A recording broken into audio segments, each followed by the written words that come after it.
Hey guys, welcome back to my channel drama series. Part 7 तक की story आपको पिछले वीडियो में बता चुकी हूँ, जिसका लिंक आपको मेरे वीडियो सेक्शन में मिल जाएगा। पिछले एपिसोड में हमने देखा था कि हान को पता चलता है कि सैंग की मौत इसलिए हुई थी क्योंकि उसे लिंग और सैंजी के अफेयर के बारे में पता चल गया था, इसी वजह से उसने सुसाइड की थी। तो हान ये सब सुनकर पूरी तरह शॉक्ड हो जाती है। तो बंटी कहता है जब सैंग की मौत हुई थी तो लिंग ने नीचे आकर सबको ये बताया कि उसकी वजह से उसके भाई की मौत हुई है, उसने अपने भाई को छत पर से धक्का दिया है। तो सारे लोग ये सब सुनकर पूरी तरह शॉक्ड हो जाते हैं और किसी को भी बिलीव नहीं होता कि लिंग ऐसा कोई काम कर सकता है, क्योंकि वो दोनों भाई एक दूसरे पर जान छिड़कते थे। आगे पुलिस की भी कार्रवाई हुई और पुलिस ने पूरे जांच पड़ताल के साथ हमें बताया कि इन सब में लिंग का कोई हाथ नहीं है। लिंग ने सैंग को धक्का नहीं दिया और लिंग इनोसेंट साबित हुआ, लेकिन इन सब की वजह से लिंग की हालत बहुत ही खराब हो गई, जिस वजह से उसे हॉस्पिटल भेजा गया थेरेपी लेने के लिए। हमें लगा कि वो थेरेपी के बाद ठीक होकर स्कूल वापस आ जाएगा,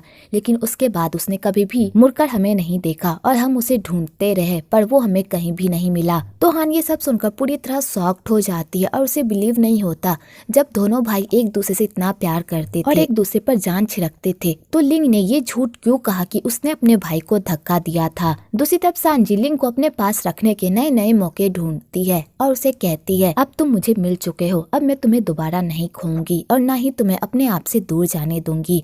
वैसे तुमने ये नेकलेस मुझे गिफ्ट किया है ना, ये बहुत प्यारा है, क्या तुम मुझे अपने हाथों से इसे पहना दोगे? तो लिंग अपने हाथों से सांजी को वो नेकलेस पहनाता है। तो सांजी यहाँ भी अपने चाल से बाज नहीं आती और लिंग के दिमाग को लेकर गलतफहमी पैदा करने लगती है और कहती है अगर वो लड़की सच में तुमसे प्यार करती तो तुम्हें कभी भी मेरे साथ आने नहीं देती। अगर मैं उसकी जगह होती और मेरा बॉयफ्रेंड किसी और लड़की के साथ जा रहा होता तो मैं अपने बॉयफ्रेंड को कभी भी उसके साथ जाने नहीं देती। चाहे लोग मेरे बारे में जो भी सोचते, मुझे उनसे कोई फर्क नहीं पड़ता, पर मैं अपने प्यार को किसी और के साथ जाने नहीं देती। तो लिंग ये सारी बातें सुन लेता है पर वो कोई रिप्लाई नहीं करता। दूसरी तरफ हान लिंग का इंतजार करती रहती है पर लिंग नहीं आता कि तभी वहाँ पर दया आ जाता है और हान को कहता है तुम यहाँ पर क्या कर रही हो? तुम अभी तक लिंग का इंतजार कर रही हो, अगर उसे आना होता तो वो बहुत पहले आ जाता। तो हान कहती है लिंग ने मुझसे प्रॉमिस किया था कि वो मुझे लेने के लिए जरूर आएगा, इसलिए मैं उसका इंतजार कर रही हूँ, वो आता ही होगा। और हान ये कहकर रोने लगती है तो दया उसे सहारा देता है कि तभी वहाँ पर लिंग आ जाता है। तो हान लिंग को कहती है जैसा तुम सोच रहे हो हम दोनों के बीच वैसा कुछ भी नहीं है, बस दया मुझे देखने के लिए आया था।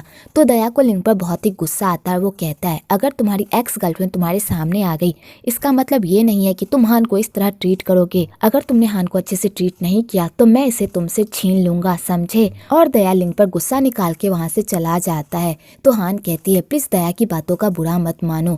तो लिंग कहता है दया सच ही तो कह रहा है, तुम्हें इस तरह ट्रीट नहीं करना चाहिए। वैसे भी दया मेरे जैसा नहीं है जो दूसरी की गर्लफ्रेंड को चोरी कर ले। मैं, साजी और सैंग तीनों एक साथ पढ़ते थे। सैंग और साजी एक दूसरे को डेट करते थे। तो साजी हमेशा सैंग के करीब जाने की कोशिश करती थी पर सैंग हमेशा डरता था। उसने तो आज तक सैंजी का हाथ भी नहीं पकड़ा था और ना ही उसे किस किया था। तो इसलिए मैंने अपने भाई की गर्लफ्रेंड को चुरा लिया और उसे अपना बना लिया। वैसे इन सब में सांजी की कोई गलती नहीं है, वो कभी भी मुझे और सैंग को पहचान नहीं पाती थी, वो हमेशा धोखा खा जाती थी, इसी वजह से वो मेरे प्यार में पड़ गई। तो हान ये सब सुनकर पूरी तरह हैरान होती है। अगले दिन हान मई को सारी बात बताती है। तो मई कहती है अगर तुम लिंग को पसंद करती हो तो उसका साथ कभी भी मत छोड़ना।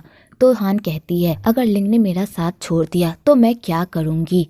तो मई कहती है तुम ऐसी बातें क्यों सोचती हो, लिंग तुमसे प्यार करता है और मैं 100% गारंटी के साथ कह सकती हूँ कि लिंग तुम्हारा साथ कभी भी नहीं छोड़ेगा, इसलिए प्लीज ये बेकार की बातें करना बंद करो, समझी? कि तभी मई की नजर सांजी पर पड़ती है जो लिंग से मिलने के लिए आती है। तो मई सीधा नीचे जाती है और सांजी को कहती है लिंग का पीछा करना बंद करो, अब वो तुमसे प्यार नहीं करता, अब वो साव से प्यार करता है, इसलिए अब प्लीज इन दोनों के बीच में मत आओ। और इसी बात को लेकर वो सांजी से लड़ाई करने लगती है। तो हान मई को चुप कराने की कोशिश करती है कि तभी सांजी की नजर हान के उसी ब्रासलेट पर पड़ती है। तो सांजी ये सब देखकर पूरी तरह शॉक्ड हो जाती है क्योंकि वो ब्रासलेट लिंग का होता है। तो सांजी को वो ब्रासलेट देखकर बहुत ही गुस्सा आता है क्योंकि पास्ट में जब सांजी लिंग से वो ब्रासलेट मांग रही थी तो लिंग ने कभी भी उसे वो ब्रासलेट नहीं दिया क्योंकि वो उसका लकी चार्म था, लेकिन उसने वो ब्रासलेट हान को दिया।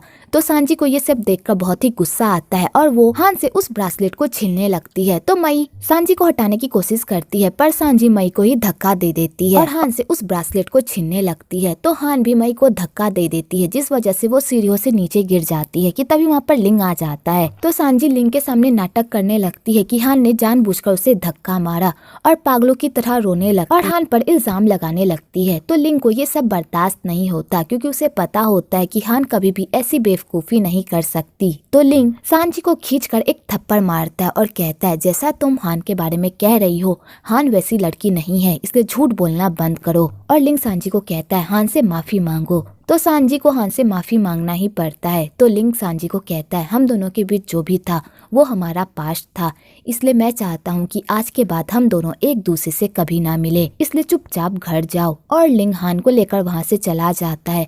तो सांजी जैसे ये सब सुनती है बेचारी पूरी तरह टूट जाती है और वो बेसुध होकर घर जाने लगती है। उसे पता ही नहीं चलता कि वो रोड पार कर रही होती है कि तभी एक गाड़ी से उसका एक्सीडेंट होने ही वाला होता है कि तभी वहाँ पर लिंग आ जाता है और सांजी को बचा लेता है। तो सांजी कहती है मैं तुमसे दूर नहीं रह सकती, मैं तुमसे बहुत प्यार करती हूँ, मैं तुमसे कैसे दूर रहूं, इतने सालों तक मैंने सिर्फ तुम्हारा इंतजार किया है, तुम कैसे कह सकते हो कि मैं तुमसे दूर हो जाऊं, मैं तुमसे दूर नहीं होंगी। और सांजी ये सब कहकर खूब रोने लगती है। तो लिंग को भी ये सब देखकर बहुत ही बुरा लगता है। आगे वो लोग हॉस्पिटल जाते हैं लिंग का ट्रीटमेंट करवाने के लिए क्योंकि एक्सीडेंट की वजह से उसके हाथ में चोट लग गई होती है। आगे सांजी हान से बात करती है और कहती है मैं लिंग से बहुत प्यार करती हूँ, प्लीज मुझे लिंग वापस कर दो, मैं तुम्हारे सामने हाथ जोड़ती हूँ, प्लीज मुझे लिंग वापस कर दो। तो हान कहती है लिंग कोई सामान नहीं है जो मैं तुम्हें वापस कर दूं, अगर लिंग सच में तुम्हारे पास जाना चाहेगा तो मैं उसे कभी भी नहीं रोकूंगी। तो सांजी कहती है तुम्हें देखकर और तुम्हारी बातों को सुनकर अब मुझे एहसास हो रहा है कि लिंग तुम्हारे तरफ इतना अट्रैक्ट क्यों हो रहा है, क्योंकि तुम बिल्कुल सैंग की तरह हो, सैंग की ही तरह बातें करती हो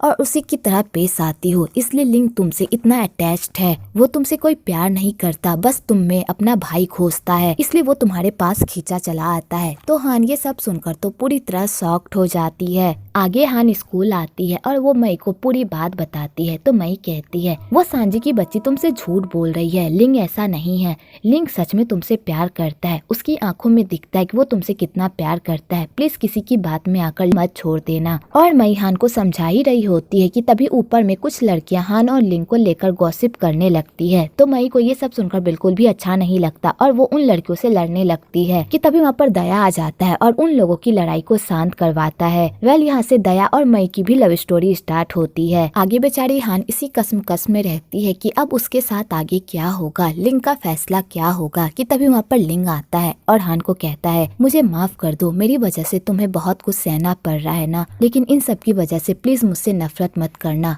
क्योंकि मैं तुम्हारी नफरत बर्दाश्त नहीं कर पाऊंगा। तो हान कहती है मैं तुमसे क्यों नफरत करूंगी, मैं तुमसे बहुत प्यार करती हूँ और मैं तुमसे कभी भी नफरत नहीं कर पाऊंगी। तो लिंग ये सुनकर खुश हो जाता है और हान को कहता है क्या तुम मेरे साथ मूवी देखने चलोगी। तो हान ये सुनकर खुश हो जाती है और दोनों मूवी देखने जा ही रहे होते हैं कि तभी वहाँ पर बंटी आ जाता है और लिंग को कहता है सांजी की हालत बहुत ही खराब है, वो 7 दिन से रूम में बंद है, वो ना ही कुछ खा रही है और ना ही पी रही है और ना ही बाहर निकल रही है, उसकी मॉम को उसकी बहुत ही फिक्र हो रही है, प्लीज लिंग एक बार चलो सांजी के पास, उससे बात करो, वो तुम्हारी बात को नहीं टालेगी। तो लिंग बंटी के साथ जाने के लिए मना कर देता है और हान के साथ जाने लगता है। तो बंटी रिक्वेस्ट करने लगता है। तो हान कहती है तुम्हें सांजी के पास जाना चाहिए। तो लिंग कहता है मैं नहीं जाना चाहता, मैं अपने पास्ट को दोबारा फेस करना नहीं चाहता। तो हान को भी गुस्सा आ जाता है और वो कहती है तुम अपने पास्ट को इसलिए फेस करना नहीं चाहते ना क्योंकि तुम सांजी से प्यार करते हो, अगर तुम पास्ट में चले गए तो तुम्हें फिर से सांजी से प्यार हो जाएगा, अगर सच में तुम दोनों के बीच कुछ भी ऐसा हुआ तो मैं तुम दोनों के बीच से हट जाऊंगी, मैं कभी भी तुम दोनों के बीच में नहीं आऊंगी।